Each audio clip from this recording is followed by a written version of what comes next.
ज्यांच्या भाषणासाठी, ज्यांचे विचार ऐकण्यासाठी लाखोंच्या संख्येनं आपण या ठिकाणी उपस्थित आहात, त्या आदरणीय राजसाहेब ठाकरे यांना मी विनंती करतो की त्यांनी उपस्थित जनसमुदायाला या ठिकाणी मार्गदर्शन करावं. माननीय राज ठाकरे.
जमलेल्या माझ्या सर्व बांधवांनो, भगिनींनो आणि मातांनो,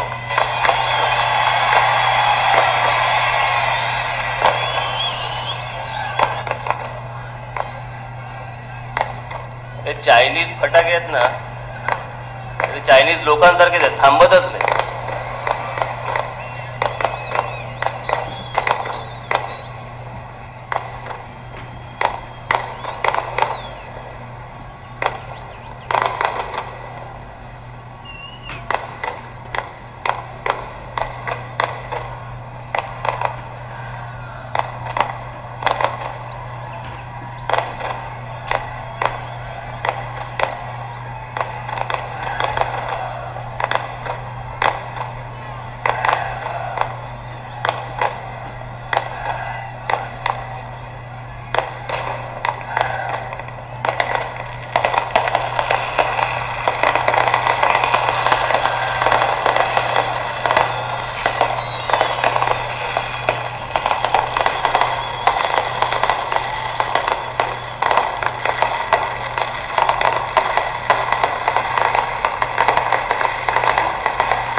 आता विजवा ते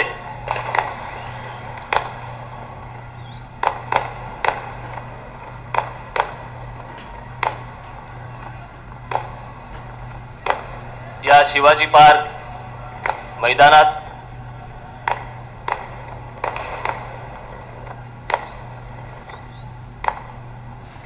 किंवा शिवतीर्थावरती म्हणा, अरे आता विजवा रे.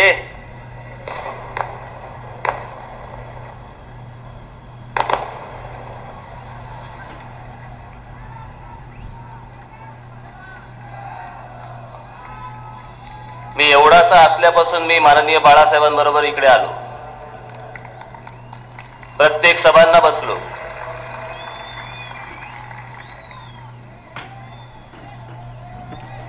पण भविष्यात मी कधी स्वतःचा राजकीय पक्ष काढीन आणि या शिवतीर्थावरती मला कधीतरी भाषणाची वेळ येईल याचा विचारच कधी केला नव्हता. ती वेळ का आली, कशामुळे आली ते आता सगळ्यांनाच माहिती आहे.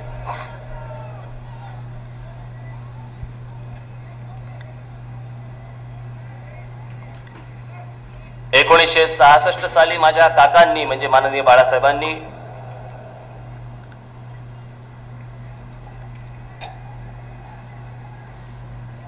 शिवसेना पक्षाची स्थापना या शिवतीर्थावरती इथे केली. त्यावेळेला माझे आजोबा देखील इथे हजर होते.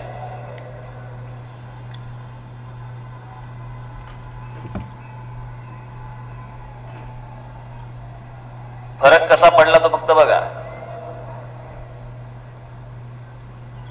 की त्यावेळेला माझे आजोबा जेव्हा इथे होते बरोबर, त्यावेळेला माझे आजोबा असं म्हणाले होते की हा बाळ या क्षणाला मी महाराष्ट्राला अर्पण करत आहे.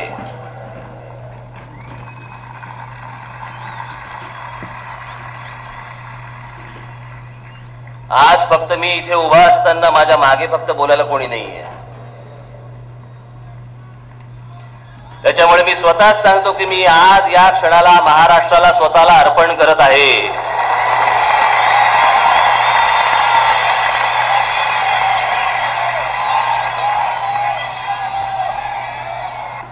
आज आपण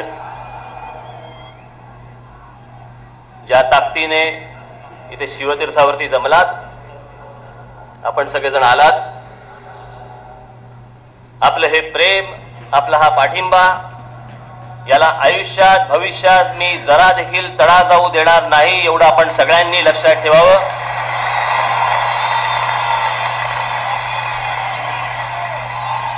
हे सगळं उभं करताना खूप लोक बरोबर होते, खूप जण बरोबर आहेत. नुसते व्यासपीठावरती आहेत तेवढेच नाहीत, असंख्य आजूबाजूला उभे आहेत. त्या सगळ्यांची मेहनत, तुमच्यामध्ये बसलेल्या अनेकांची मेहनत, तुमचं प्रेम याच्यामुळे हे सगळं शक्य होऊ शकलं. म्हणून मी हिम्मत करू शकलो की नवा पक्ष काढायची. नाही तर काय बाकीच्यांसारखं जाऊन बसलो असतो. पण ते डोक्यात माझ्या कधी येणार नाही, कारण माझ्यावरती त्या प्रकारचे संस्कारच नाहीत. आमचे आजोबा नेहमी सांगायचे की एखाद्याला जर आपटायचं असेल ना तर पहिल्यांदा उचलावा लागतो. त्याच्यामुळे जे तिकडे गेलेत त्यांना आत्ता उचललंय.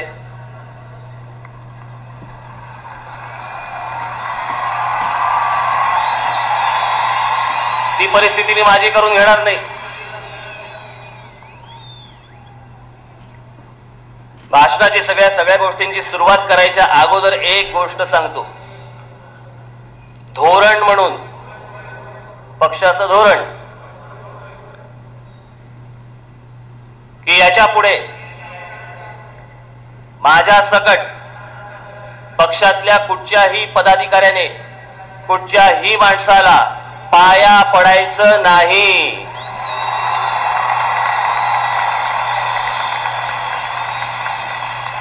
जेव्हा कधी समोर याल त्यावेळेला नमस्कार करायचा, फार फार तर शेक हँड. पण शेक हँड करून माझ्या हाताचं काय दौऱ्यामध्ये झालंय माझं मला माहिती, त्याच्यामुळे नमस्कार बरा असतो.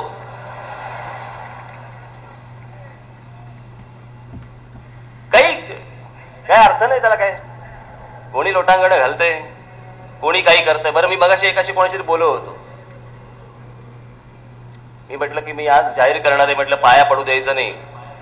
एवढा एक दरवाजा उघडला आणि साहेब करून तो चाला आणि पाया पडला. तो माणूसच बघत बसला माझ्याकडे. आणि इतकं ते विचित्र काहीतरी आतमध्ये शिरलेलं आहे. कोणाच्या पाया पडतोय आपण, का पाया पडतोय. म्हणजे मला कुसुमाग्रजांचा एकदा सत्कार होता. मी त्या ठिकाणी काही नव्हतं, मी वाचलं होतं. आणि पु ल देशपांडे एकदा त्यावेळेला अध्यक्षस्थानी होते.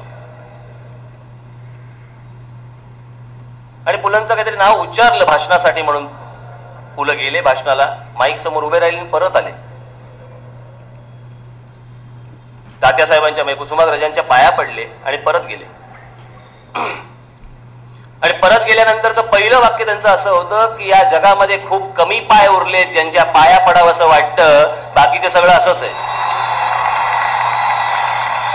आणि इथे राजकारणामध्ये तर काय कोणी काही करत असतं. बरं कोण कुठे उभा आहे, उभा असताना कुठे हात लावतो हेही कळत नाही. कशाच्या पाया पडतोयस.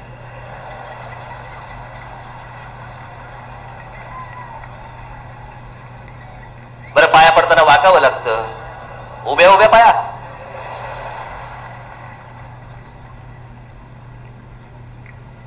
माझ्या घरी एकदा असा प्रकार झाला. आमचा जेम्स, माझा जो कुत्रा आहे, तो खिडकीतनं आपला बाहेर बघत होता. खिडकीतनं बाहेर बघता बघता मी त्यांच्याशी, ते 8-10 जण आले होते, त्यांच्याशी मी बोललो, नमस्कार वगैरे केला. म्हटलं तर नीट निघा. म्हटलं जाताना जरा ते कुत्रे बघत आहे, म्हटलं पाय द्याल. हो. आमच्या जेम्सच्या पाया पडले. म्हटलं हो काय करता काय. नाही मला म्हटलं यांच्या पाय पडायचं. काही मागचा पुढचा विचार नाही. म्हणून मी हे पक्षाचं धोरण म्हणून ठरवलं की आजपासून, या क्षणापासून कोणी एकमेकांच्या पाया पडायचं नाही. बाकी बोलण्यासारखे मुद्दे खूप आहेत. हात झेंडा का घेतला, हेच नाव का घेतलं. पहिलं होतं की बाबा हा पहिला पक्ष स्थापन करणारच की नाही. नाही हा परत जाईल. पक्ष स्थापन करणं काय थट्टा आहे का. सोपी गोष्ट आहे का. त्याला पैसे लागतात, माणसं लागतात, सकाळी लवकर उठावं लागतं. म्हणून मी नवीन एक घड्याळ घेतलंय, अलार्म क्लॉक. सकाळी 6 वाजता गजर वाजतो, पवार असा सकाळी गजर वाजतो त्याचा. 6 वाजता उठतो, रात्री शुद्धीत बोलतो. सगळी सुरुवात केली.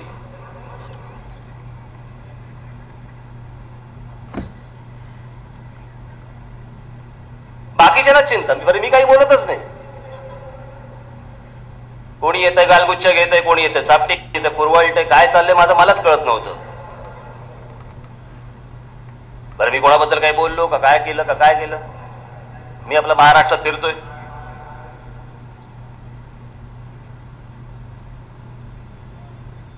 पण हे सगळं करताना एक विचार करत होतो की नक्की कशासाठी पक्ष स्थापन करतोय तो का.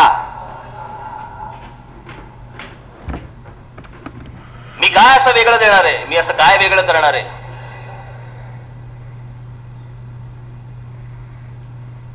आज एवढ्या अपेक्षेने सगळेजण तुम्ही आलात, त्याच्यावरती पण असतात. ही काय बघायची गर्दी, उत्सुकतेपोटी लोक येतात, पहिल्या गर्दीला जमतात, नंतर बघू तर हे टिकवतात का. एक गोष्ट सांगतो, ते नंतर बघू का ते वगैरे वगैरे माझ्याकडे नाही. हे असं बोलत फक्त तुम्ही राहणार आहात आणि मी महाराष्ट्र पादाक्रांत करून तुम्हाला सगळ्यांना दाखवीन.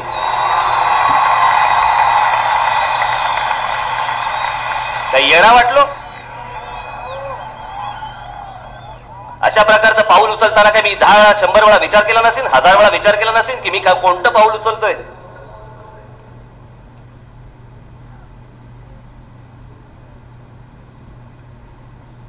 झेंड्यामधले रंग. आता हिंदुत्वाचं काय होणार. काय धर्मांतर केलं काय.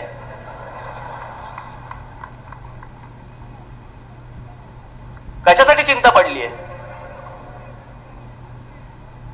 मगाशी शिशिर शिंदेने सांगितलं निळा म्हणजे काय, भगवा म्हणजे काय, हिरवा म्हणजे काय. त्याचा खरा अर्थ तो असेल, पण आपल्या देशामध्ये लागलेला खरा अर्थ हा भगवा म्हणजे हिंदूंचा, निळा म्हणजे दलितांचा आणि हिरवा म्हणजे मुसलमानांचा, हेच अर्थ लावून चाललेलं आहे सगळं. टाकाला जाऊन भांड कशाला लपवाय? जे खरं आहे ते खरं आहे.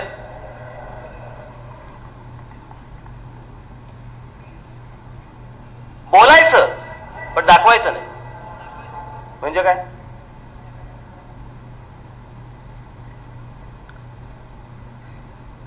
ज्यांनी ज्यांनी हा विचार आतापर्यंत मांडला सत्तेमध्ये आले तेव्हा सेक्युलर झाले की नाही? सगळे बरोबर आहेत. बाहेर पडले की आम्ही आमचे.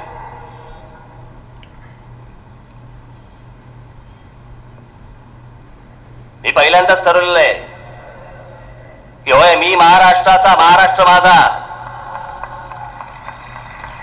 महाराष्ट्राच्या अस्मितेच्या आड येणाऱ्या कुठच्याही गोष्टीशी तडजोड केली जाणार नाही कोणत्याही परिस्थितीमध्ये. हो हिरवा घेतला, हो निळा घेतला, भगवाई आहे, मोठ्या प्रमाणावर आहे.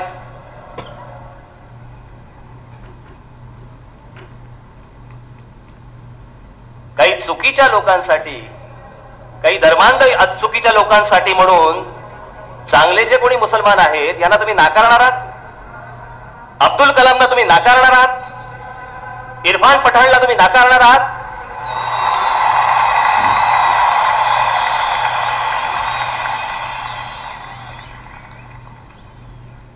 जे चांगले आहेत त्यांना बरोबर घेऊन जावंच तर लागेल. आणि मला हे असले ढोंग जमणार नाहीत. मी जेव्हा मागे शिवसेना पक्षामध्ये असं जेव्हा प्रचाराला जात असे, व्यासपीठावरती येऊन मला सांगायचे उमेदवार किंवा तिकडची माणसं, काय साहेब इथे मुसलमानांबद्दल काही बोलू नका, आपल्या बरोबर आहेत. साहेब इथे दलितांबद्दल काही बोलू नका, ते आपल्या बरोबर आहेत. अरे म्हटलं मी कधी बोलत नाही रे. कशासाठी हे ढोंग करायचं आपण? जर हिंदुत्व हे जर राष्ट्रीयत्व असेल तर मला राष्ट्रीयत्व जास्ती मान्य आहे. काय त्याच्यामध्ये चूक आहे माझी?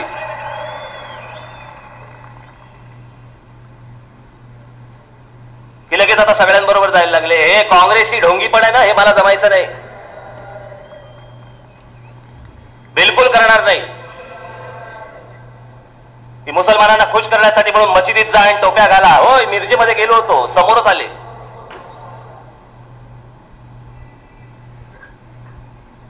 सगळे समोर आले, मला बोलले की नाही तुम्ही या दर्ग्याला भेट द्या. गेलो तिकडे, काय फरक पडला? पण त्या अख्ख्या दौऱ्यामध्ये फक्त एका ठिकाणी कुठेतरी गेलो मी, नांदेडला, तिकडे तुमच्या शिखांचं जे धर्मस्थान आहे आपलं, तिथेही गेलो. माझे अनेक मुसलमान मित्र आहेत, पहिल्यापासूनचे. एरवी कधी नाही मी त्यांच्याकडे जेवायला जातो, पण खास करून निवडणुकीच्या तोंडावरती इफ्तार पार्टीला जात नाही.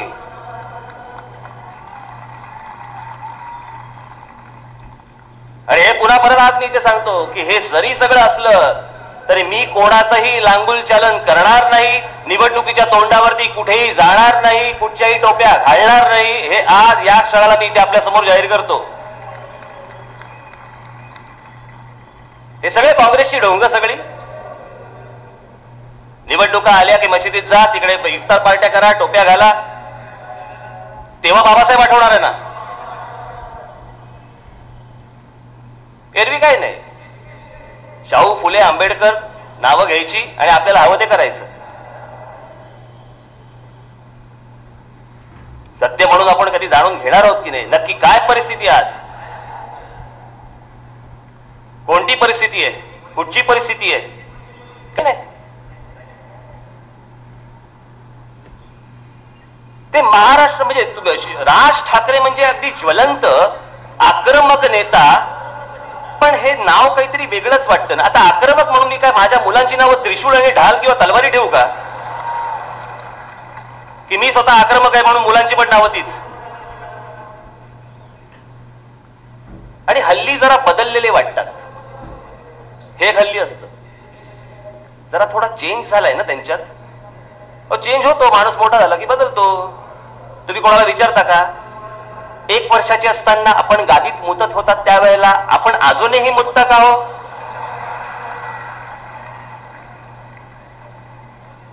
माणूस मोठा होतो, माणूस बदलतो, माणूस विचाराने बदलतो.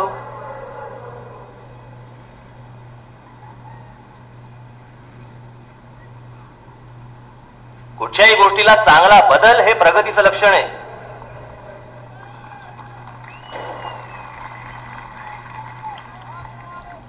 कुठच्या गोष्टी सोडायच्या आणि कुठच्या गोष्टी धरायच्या हा भाग नाहीये. निवडणुकांच्या तोंडावरती जी अक्कल सुचते ती एरवी का नाही सुचत? आणि मला पडलेला हा गेल्या कित्येक वर्षाचा प्रश्न आहे. आता दिवशी मला काही मुस्लिम बांधव मला भेटायला आले होते, घरी आले होते. मी त्यांना स्पष्ट मला हवी ती माझी भूमिका त्यांच्या समोर मांडली. मी त्यांना म्हटलं हे जे मध्यंतरी झालं अख्ख्या जगभर काय काय ठिकाणी झालं, मुसलमान समाज मोठ्या प्रमाणावरती बाहेर आला. कारण काय होतं तर मोहम्मद पैगंबराचं व्यंगचित्र काढलं गेलं.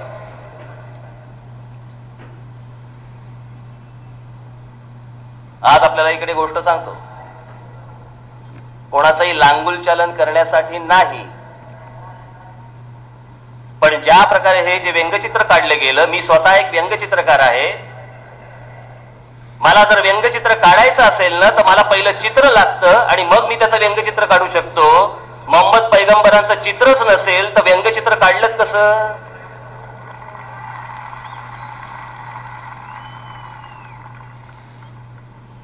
ते म्हटले ही चुकीचीच गोष्ट आहे.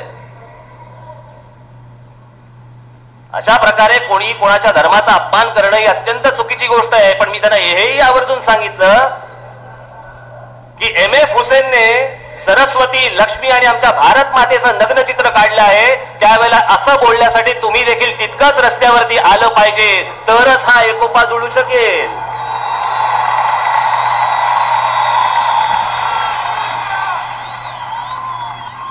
एका बाजूने नाही नुसतं होत,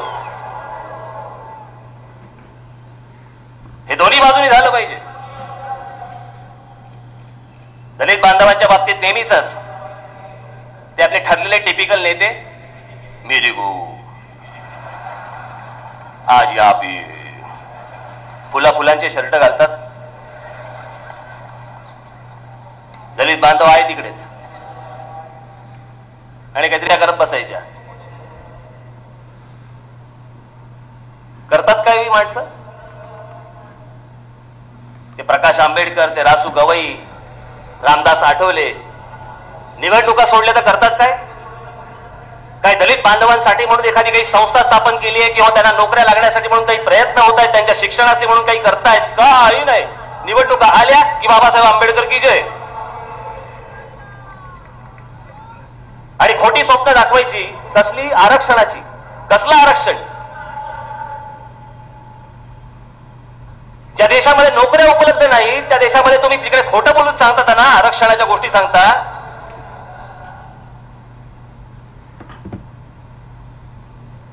नामांतराच्या नावाने तुम्ही त्यांची बाची भडकवता.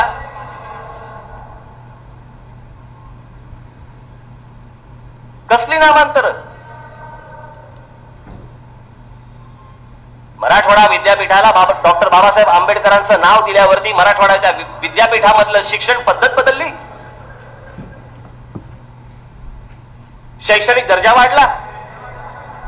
काही नाही. विटी स्टेशनला शिवाजी महाराजांचं नाव दिलं म्हणून काही सुखसोयी वाढल्या त्या विटी स्टेशनच्या?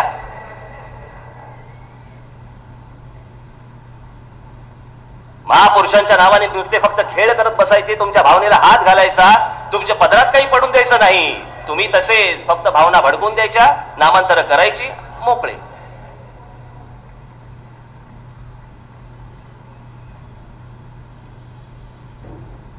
माझ्या पक्षाच्या धोरणामध्ये कोणत्याही प्रकारची नामांतर नसणार. हे सगळं झूट आहे. आज लोकांना पोटा पाण्याचा प्रश्न आहे, नोकऱ्यांचा प्रश्न आहे, विजेचा प्रश्न आहे, पाण्याचा प्रश्न, सगळेच प्रश्न आहेत.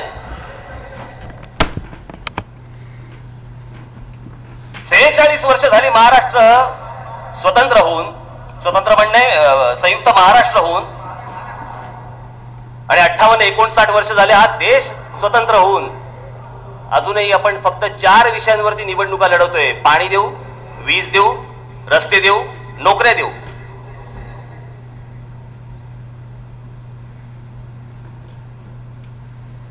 या 4 विषयांच्या पलीकडे आम्ही कधी गेलो नाही, कधी आम्ही त्याचा विचार केला नाही.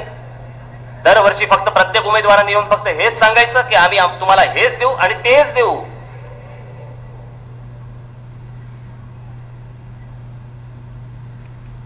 आज मी महाराष्ट्राचा दौरा करून आलो.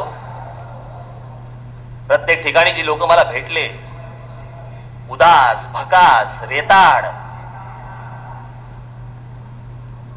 गाडीने जाताना कळायचं की रेताड जमीन आणि मध्येच एक हिरवा पट्टा लागायचा. विचारलं की काय रे बाबा एवढं, इथे पाणी नाही, इथे इथे हिरवा पट्टा नाही. साहेब, आमदार साहेबांची जमीन. आमदाराला बरं मिळालं पाणी, मंत्र्यांना बरी पाणी मिळतं. आज तो मराठवाडा, आज तो विदर्भ, तो उत्तर महाराष्ट्र सगळं भकास. कसली राजकारण करताय? महाराष्ट्रातले माझे इतर प्रांत मोठे होऊ नयेत, त्यांना पाणी मिळू नये, तिकडच्यांना नोकऱ्या मिळू नयेत, शिक्षण मिळू नये, याच्यासाठी प्रयत्न करणे कोणती विकृती तरी कोणती आहे?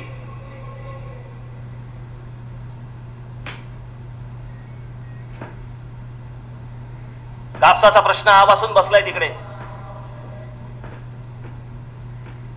शेतकऱ्यांच्या आत्महत्यांचा प्रश्न आवासून बसलाय, पण काही नाही, ढिम्म. कोणाही मंत्र्याला काही पडलेलं नाही. विलासरावांना फक्त भांग पांड्याच्या पलीकडे माहिती नाही, आणि अगोदरचे जे होते सुशील कुमार शिंदे, त्यांना हसण्या पलीकडे काय माहित नव्हतं.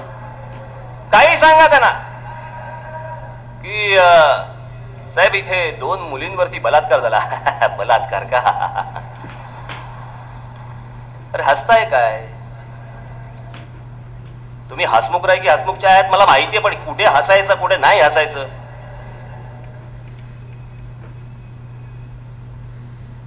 इतकी भीषण परिस्थिती आहे की त्याशी पुण्याच्या माझ्या सभेमध्ये मी सांगितलं. मी एका ठिकाणी गेलो, तिथे मला एक पत्रकार बांधव आले आणि मला त्यांनी सांगितलं की एका ज्या शेतकऱ्याने आत्महत्या केली, त्या शेतकऱ्यांनी जेव्हा आत्महत्या केली त्याचा मृतदेह त्याच्या घरी घेऊन चालले होते लोक. घरी घेऊन ज्या वेळेला गेले त्यावेळेला त्या शेतकऱ्याच्या पत्नीने सांगितलं की हा मृतदेह माझ्या घरात आणू नका. ते सगळे वेडे झाले. ते बोलले काय असं काय बोलताय? मृतदेह घरात नाही आणायचा, मग कुठे आणायचा? ती बोलले त्याचं काय करायचं ते बघा.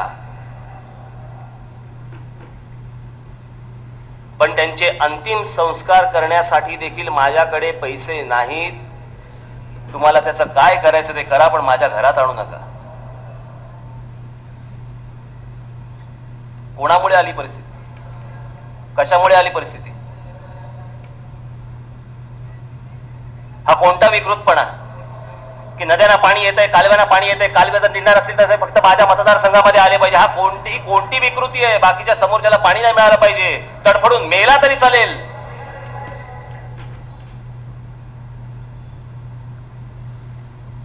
का याच्यासाठी म्हणून नवीन पिढ्या जन्माला येतात? या बेकार राजकारण्यांच्या खाली जाण्यासाठी म्हणून?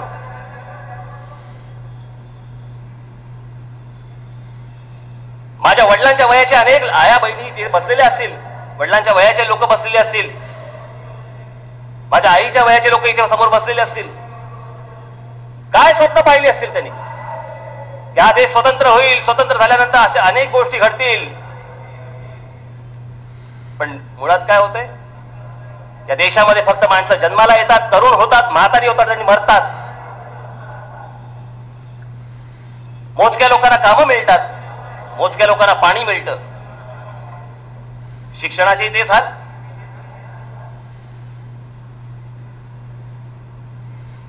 शिक्षण क्षेत्रावरती कोणी बोलायला तयार नाही. कसलं शिक्षण देतोय आपण? भविष्यामध्ये येणाऱ्या नोकऱ्या कोणत्या आहेत? त्या पद्धतीचं काही शिक्षण दिलं जातंय का?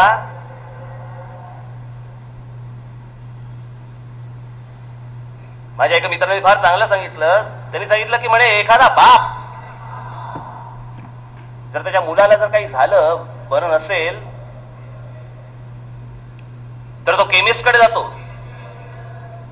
वाटेल त्या किमतीला औषध घेतो, पण औषध घेतल्यानंतर पहिली हातात घेतल्यावरती पहिलं काय बघतो तर त्याची एक्सपायरी डेट काय.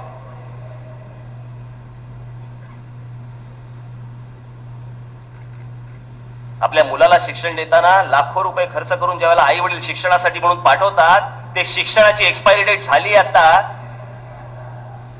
त्याचा कोणी विचारच नाही करायचा. बाहेर पडणारा हा फक्त बेरोजगारच होऊ शकतो, दुसरं तिसरं काही होऊ शकत नाही त्याचं.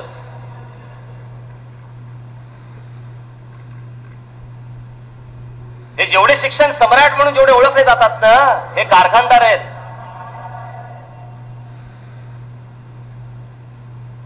हे फक्त बेरोजगारांची फौज बाहेर काढतात, दुसरं तिसरं काही करत नाहीत. कोणी या शिक्षण संस्थांकडे बघणार नाही. याचं कारण असं आहे, कारण हे काँग्रेसमधले असलेले जे जेवढे आहेत ना, यांच्या स्वतःच्या वैयक्तिक शैक्षणिक संस्था, वैद्यकीय कॉलेजेस,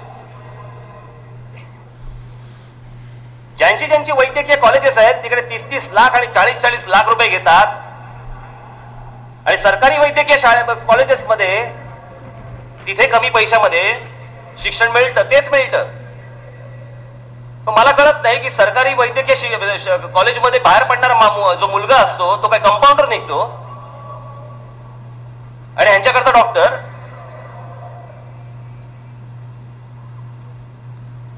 या सगळ्या गोष्टींचे ह्यांना जाब विचारले पाहिजे.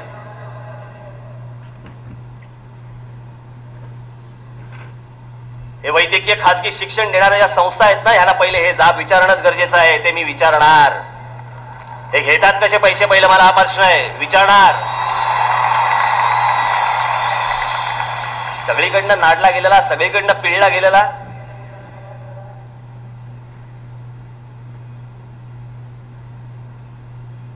जो या महाराष्ट्रामधला करदाता आहे तो कोणत्याही असेल ना, कुठच्या जाती धर्माचा आहे हा प्रश्न नाही,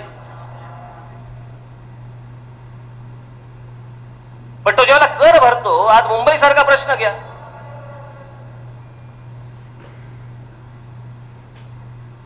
हा मुंबईमध्ये जो करदाता आहे किंवा महाराष्ट्रामधला बघायला गेलं तर करदाता जो आहे, काय मिळतं काय हो त्याला? फिरायला चांगला रस्ता नाही, चालायला चांगले फुटपाथ नाही. मी इथे शिवाजी पार्क मैदानामध्ये बाग बांधली, लता दिदींच्या फंडामधनं बाग बांधली. ती ज्याला बाग बांधली मी, शनिवारी उद्घाटन झालं माननीय बाळासाहेबांच्या हस्ते आणि दिदींच्या हस्ते त्या बागेचं उद्घाटन झालं. शनिवारचा दिवस होता, रविवारी मी गेलो दुसऱ्या दिवशी तिकडे बघायला, हळूच बघत होतो.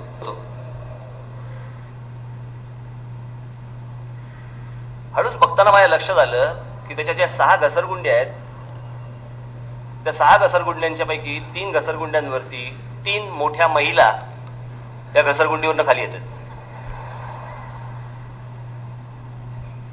खूप गर्दी होती. तर वॉचमन आपला तो धावत गेला, मी त्याला थांबवलं, म्हटलं 1 मिनिट जर थांब, जाऊ नकोस. त्या खाली उतरल्या, पुन्हा गेल्या, पुन्हा वर चढल्या, पुन्हा घसरून खाली आल्या. मी सांगितलं त्यांना, म्हटलं काही रोकू नको, टोकू नकोस. आणि मी एवढ्यासाठीच सांगितलं की त्या ज्या काही असतील, मला त्यांचे वय नाही मला माहिती, पण त्यांच्या बालपणामध्ये या सगळ्या गोष्टी मिळाल्या नाही. तेव्हा बागेमध्ये गेल्या, तेव्हा त्यांचं बालपण त्यावेळेला बाहेर पडलं, म्हणून मी त्यांना रोखलं नाही.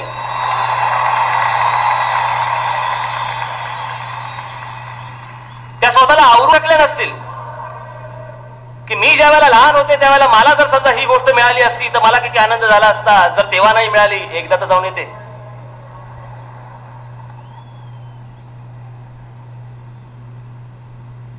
59 वर्षाच्या स्वातंत्र्यामध्ये तुम्ही एक बाग नाही देऊ शकलात. एक बाग. लोक काय मागतायत? मैदान द्या खेळायला, बागा द्या. उद्या येणाऱ्या मुंबई महानगरपालिकेच्या निवडणुका आहेत. त्या निवडणुका जेव्हा होतील तेव्हा होतील. पण एक गोष्ट आज सांगून ठेवतो, आज ज्याची सुरुवात उद्यापासून होणार, मुंबई मधला कोणताही आरक्षित भूखंड कोणालाही विकू दिला जाणार नाही. तो बागेचा, शाळेचा अथवा कोणताही विकू दिला जाणार नाही म्हणजे जाणार नाही. इथे मैदानात जेवढे बांबू घातलेत ना,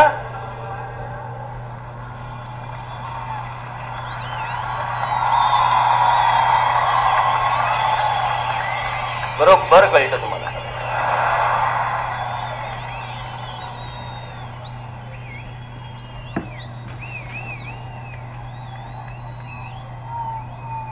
हे मुंबईमध्ये रस्ते बनवणारे कॉन्ट्रॅक्टर्स,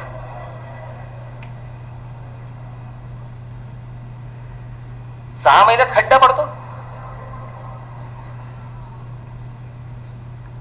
मला काल कोणीतरी आणून दिलं, 40 कोटी रुपये मुंबई महानगरपालिकेचं वर्षाचं खड्डे बुजवायचं बजेट आहे. लाजा वाटत नाही ना? एकदा मोठा खड्डा खणा आणि घाला तिच्या आईला सगळ्यांना आत. जगाच्या पाठीवरती असं कोणाचं बजेट नसेल की ज्याच्यामध्ये खड्डे बुजवायला 40 कोटी रुपये.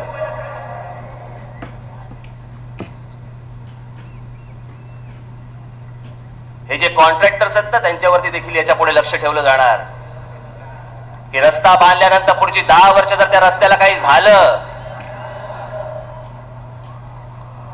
पुन्हा मैदानामध्ये बांबू आहेतच.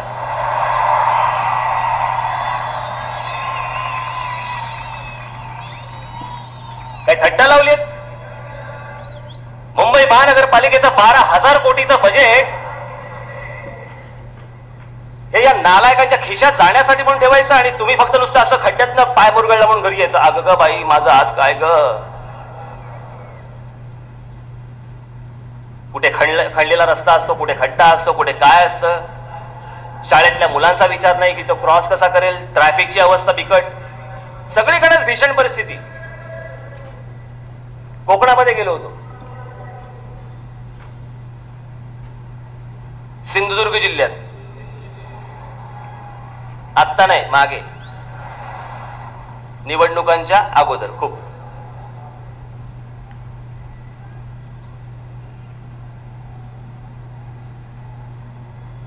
अनेक समाजातल्या प्रतिष्ठित लोकांना भेटलो.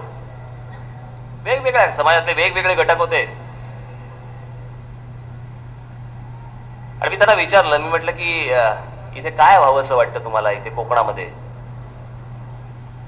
ते लोक होते, मला बोलले की कारखाने यावेत. म्हटलं कसले कारखाने? ते कसले बी असू देत, मुलांना नोकऱ्या लागल्या पाहिजे. तर मी म्हटलं की इथे कारखाना कोण आणणार? म्हटलं रस्त्याने यायला म्हटलं 10 तास लागतात म्हटलं इथे, आणि कोण कुठचा कारखाना आणणार? पण म्हटलं इतकं निसर्ग सौंदर्य म्हटलं या कोकणाला मिळालेलं आहे. इथे आंबा आहे, इथे काजू आहे, इथे अनेक प्रकार गोष्टी आहेत. याच्यावरती काही करावं असं नाही का वाटत किंवा यावं नाही काय वाटत? मला बोले म्हणजे काय? तर मी म्हटलं उद्या इथे समजा 5 स्टार हॉटेल आली, 7 स्टार हॉटेल आली, म्हटलं मला नाही टाकायची. इतका सुंदर म्हटलं हा समुद्र किनारा आहे. काही गोष्टी, काही लोकेशन्स आपण बघितली तर ती कधी गोव्याला पण नाही आहेत, केरळाला पण नाही आहेत, पण ती आमच्या कोकणामध्ये आहेत. मी म्हटलं असे जर समजा उद्या उभं राहिलं तर तुमचं काय म्हणणं आहे? ते बोलले नाही, संस्कृतीवरती घाला येतो. म्हटलं कोणती संस्कृती, कसली संस्कृती? म्हटलं कशाबद्दल तुम्ही बोलताय? नाही ते तुम्हाला माहिती ते फॉरेनर बायका कशा फिरतात. अरे म्हटलं तुला सांगता का फिरायला? तसं त्या फिरतील आणि जातील, पण त्या संपूर्ण कोकणाचं अर्थकारण कसं बदलेल? नाही नाही, पट्टे जाऊन देते. संस्कृतीवरती घाला येतो. आणि म्हणून मी त्यांना नेहमी, मी माझ्या अनेक भाषणांमधून मी हे सांगितलेलं आहे, खरं तर आज मुद्दा म्हणून परत सांगतो. आणि म्हणून मी त्यांना एकदा मी मलेशियाचं एक उदाहरण दिलं की मी एकदा मलेशियामध्ये गेलो असताना कलालंपूर पासून ते एक जेंटिंग आयलंड नावाची एक जागा आहे. म्हणजे जवळ मुंबई आणि माथेरान जेवढं अंतर आहे तेवढंच अंतर. मी, माझी पत्नी, आमची मुलं, आमच्या बरोबरचे काही सगळे लोक होते, मित्र परिवार, आम्ही गेलो तिकडे. गेल्यानंतर तिकडे पाहिलं, वरती जायला काहीतरी केबल कार होत्या. आम्ही वरती गेलो. तिथे माथेरान एवढं पण मोठं नाही, अगदी छोटस. 3 हॉटेल्स होती. मी आपला चोची मारतो नाही, मी कुठे कधी गेलो की. मी म्हटलं अरे तिकडे विचारपूस केली, म्हटलं इथे ऑक्युपन्सी किती आहे, किती भरल्यात, किती रूम्स हॉटेलच्या. तर त्यांनी मला सांगितलं नाही साहेब हे नाहीये, काय म्हणतो आपण त्याला, सीझन चालू नाही, पण 85% भरलेत. म्हटलं सीझन चालू नाही आणि 85% भरलेत, म्हटलं येतात कशाला लोक इथे. आणि त्यावेळेला मी बघितलं तर साऊथ ईस्ट एशिया मधला सगळ्यात मोठा कॅसिनो तिकडे आहे. कळलं? जुगार.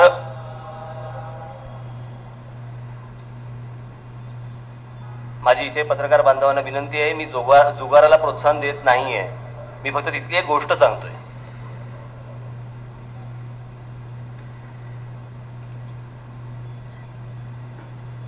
रूम्स किती आहेत हॉटेलांना? तिकडच्या 3 हॉटेलांना 11,500 रूम्स होते.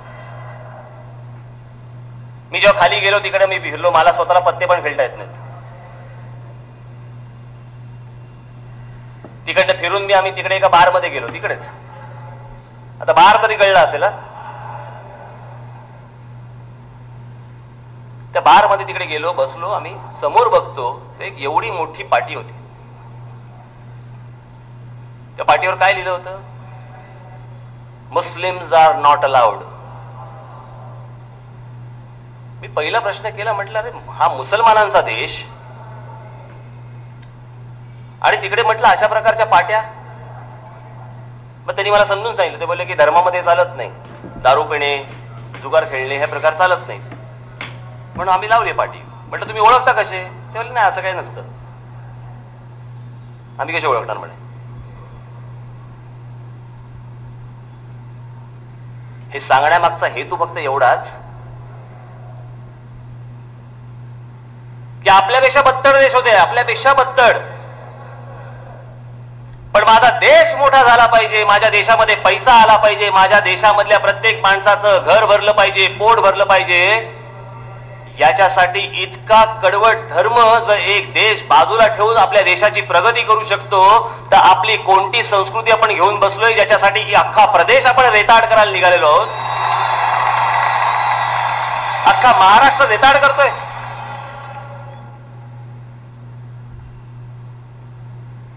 आणि कुठच्याही या राज्यकर्त्यांना काही पडलेलं नाही. त्या विलासराव देशमुखांनाही नाही आणि त्या शरद पवारांनाही नाही, अजून कोणालाही नाही.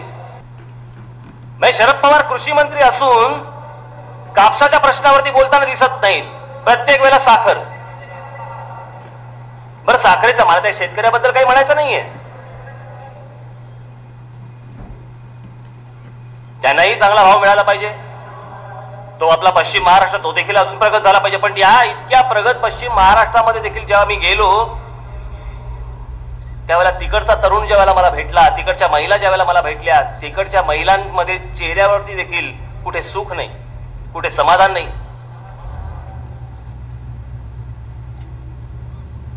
हे समाधान परत आणण्याचा मी प्रयत्न करणार आहे.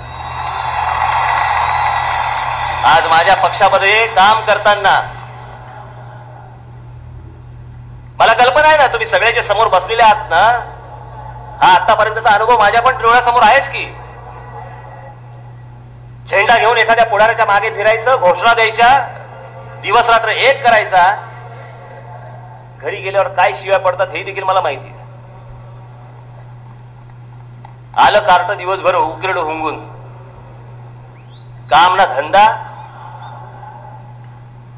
नोकरी नाही, पैसे कमवायला नको, नुसतं त्या पुढाऱ्याच्या मागे हिंडायला पाहिजे. झेंडा घेऊन रात्री येईल गिळायला परत. आजपर्यंत हेच ऐकत आलो ना.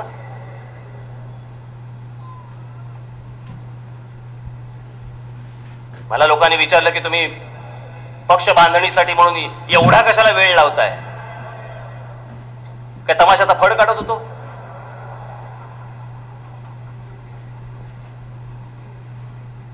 गणेशोत्सव मंडळ काढत होतो की आज स्थापन केलं, उद्यापासून वर्गणी मागायला सुरुवात. विचार नको करायला की इतकी लोक जर माझ्यावरती अपेक्षा ठेवून बसणार असतील, लोकांच्या आशा जर माझ्यावरती लागणार असतील, तर त्याचा विचार करून मला पाऊल जपून पुढे टाकायला नको की आजपर्यंत बाकीच्यांनी जसा भ्रमनिरास तुमचा केला त्याचप्रमाणे जर उद्या मी देखील केला तर विश्वास तुम्ही ठेवणार कोणावरती?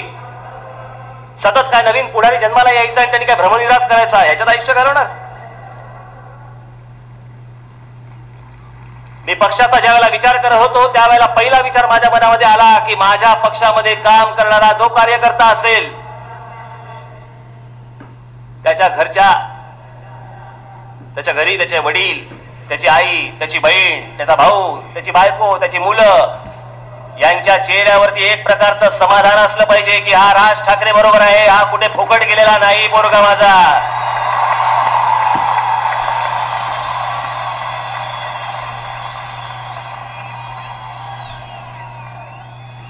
जर इतक्या प्रकारचा विचार करून जर मी पुढचं पाऊल हळूहळू जरी टाकत असेल तर काय चुकलं माझं?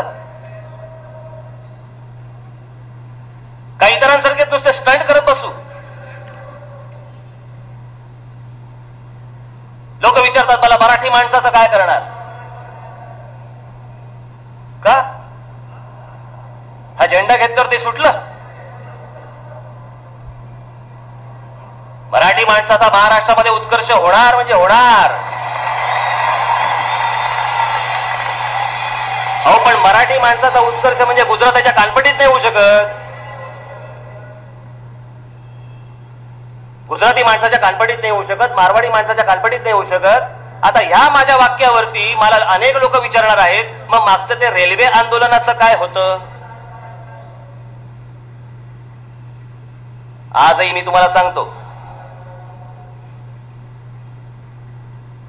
की ते जे आंदोलन होतं, ज्यावेळेला आमची मंडळी ज्यावेळेला त्या रेल्वेच्या ऑफिसमध्ये गेली आणि संपूर्ण देशभर जर रिक्रुटमेंट असतील प्रत्येक ठिकाणी रिजन वाईज, जर उत्तर भारताची उत्तर भारतामध्ये, तिकडची अजून राजस्थानची राजस्थानमध्ये, महाराष्ट्राची महाराष्ट्रामध्ये, तामिळनाडूची तामिळनाडूमध्ये, याचा अर्थ काय? याचा अर्थ जर इथे करणार असतील तर इकडच्या या प्रांतातल्या लोकांना इथे नोकऱ्या मिळाल्या पाहिजेत याचा असा त्याचा अर्थ होतो.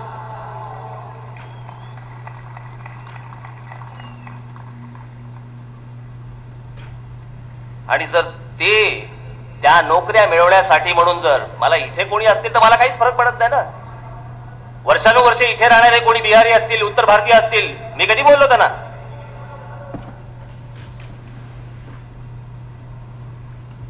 पण जर इकडच्या नोकऱ्या बळकवण्यासाठी म्हणून जर बिहारमधनं जर समजा 5 लाख लोक जर इकडे येणार असतील त्याही नोकऱ्या बळकवण्यासाठी, तर इकडे राहणाऱ्या माणसांनी करायचं काय हा जर प्रश्न मला पडला तर ह्यात काही चूक झाली?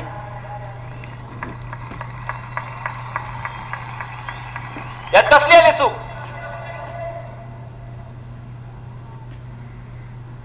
आणि मला तो फक्त सतत प्रश्न विचारत राहिले. आसाममध्ये ज्या वेळेला जाळपोळ झाली आणि माणसाला ठार मारले त्याच्याबद्दल कोणी बोलायला तयार नाही, चकार शब्द काढायला तयार नाही.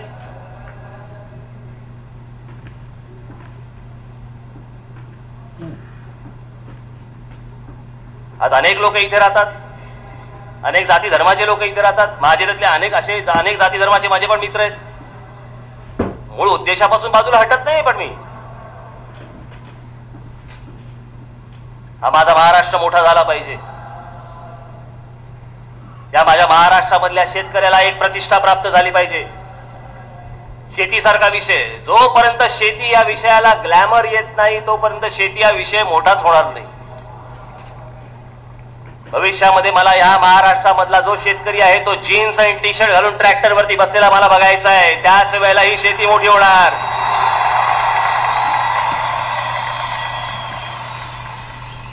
नाही तर आपलं चालू आहे आमची माती आमची माणसं आणि आमच्या माणसांनी केलेली आमची माती. कोण आकर्षित होईल?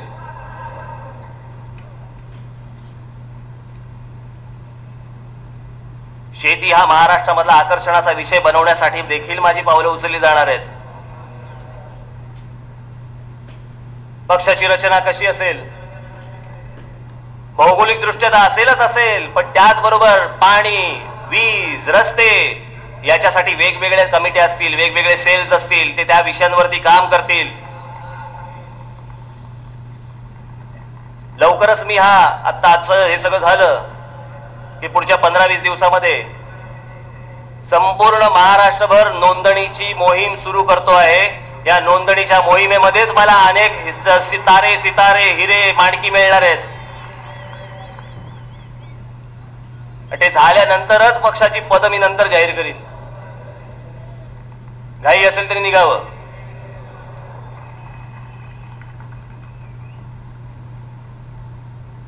हे आपलं काय फार वेळ घेत नाही,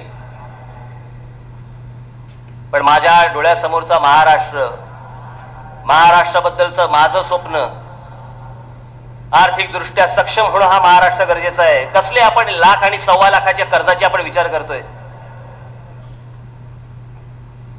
या विदर्भामधला तरुण, या मराठवाड्यामधला तरुण, या पश्चिम महाराष्ट्रामधला तरुण, उत्तर महाराष्ट्रामधला तरुण, कोकणामधला तरुण आणि खास करून या मुंबईमधला तरुण काय विकलांग आहे का, अपंग आहे का, मंदबुद्धीचा आहे? ही कसली लाख आणि 1.25 लाखाची आपण कर्ज घेऊन बसलो? या महाराष्ट्रामध्ये इतकी ताकद आहे, उद्या 10 लाख कोटीचं जरी कर्ज आपण काढलं तरी द्यायची आपली क्षमता आहे, हे विसरू नका. अनेकांना असं वाटेल हा काय बोलतोय बावळटासारखं, याला काय अंकगणित तरी कळतं का, याला अर्थकारण तरी कळतं का? असे अनेक जण म्हणतील.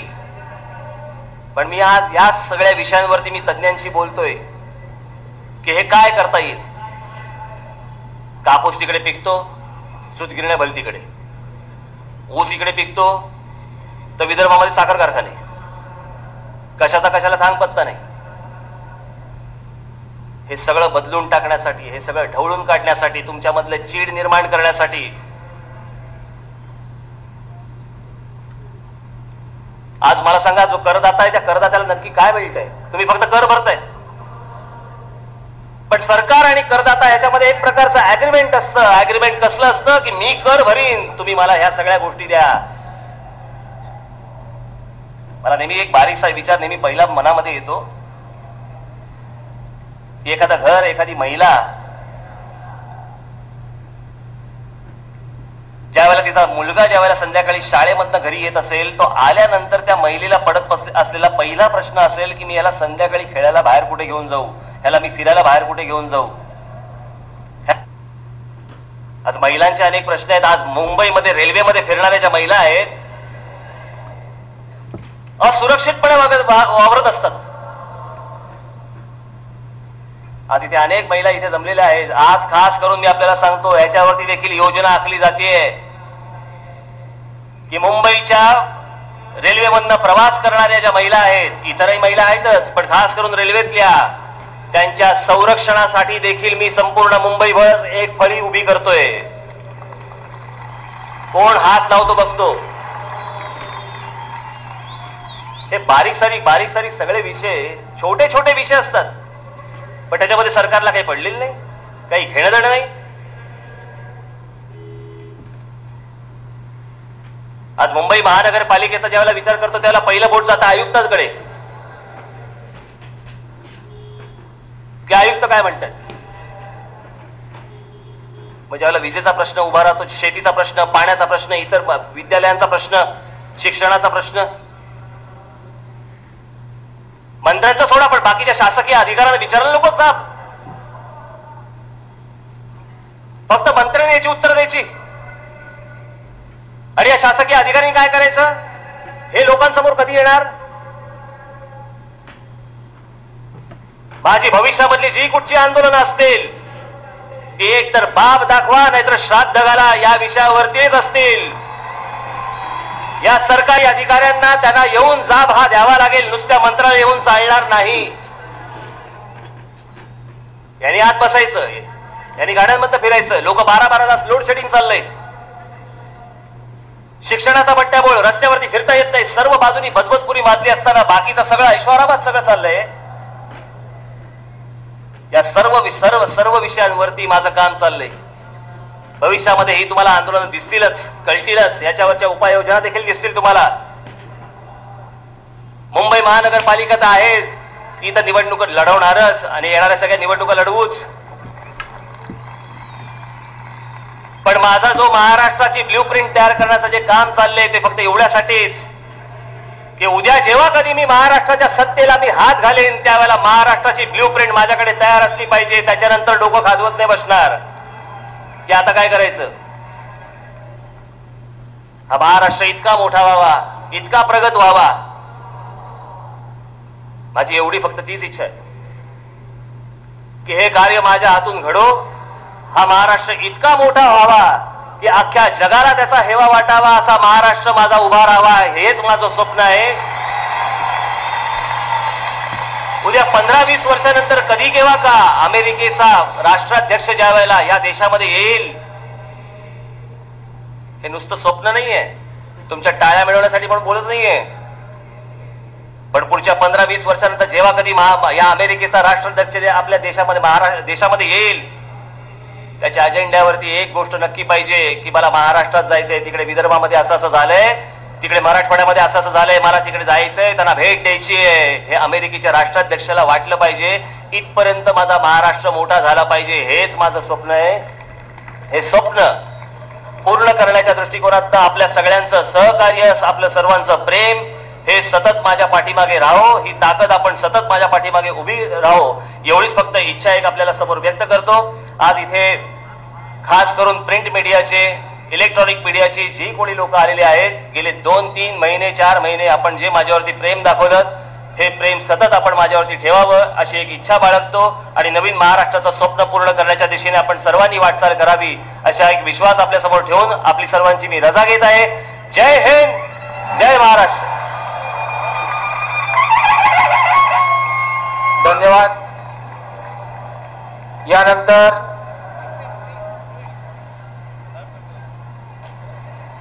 जाताना आपण सगळ्यांनी शिस्तीत नीट जावं, जोरात गाड्या चालवू नयेत,